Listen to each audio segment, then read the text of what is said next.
విజయనగరంలో సంచలనం సృష్టించిన సాఫ్ట్వేర్ ఇంజనీర్ కోనారి ప్రసాద్ హత్య కేసును పోలీసులు ఛేదించారు.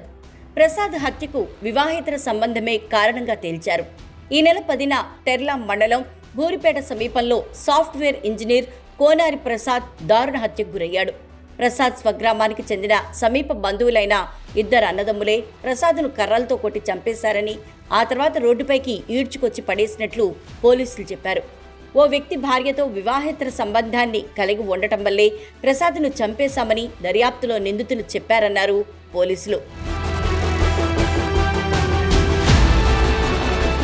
బెంగళూరు నుంచి పెళ్లి చూపులకు వచ్చిన ప్రసాద్ పొరుగురులోని తాతగారింటికి వెళ్లడం చూశారు ఇద్దరు అన్నదమ్ములు. రాత్రి ఫోన్ చేసి నెమలాం సమీపానికి రప్పించారు. మార్గం మధ్యలో మాటేసి తొలుత కర్రలతో కొట్టారు. తర్వాత బండరాయికి ప్రసాద్ తలను కొట్టి ఊపిరి తీశారు. రోడ్డు ప్రమాదంలో మృతి చెందినట్లు అందరూ భావించాలని మృతదేహాన్ని రోడ్డుపై పడేశారు. ద్విచక్ర వాహనాన్ని ధ్వంసం చేసి ఓ పక్కకు పడేశారు. ఈ కేసు దర్యాప్తు చేస్తున్న పోలీసులు అనుమానితులైన ఇద్దరు అన్నదమ్ముల్ని అదుపులోకి తీసుకున్నారు. ప్రసాద్ కేసును ఎట్టకేలకు పోలీసులు ఛేదించారు.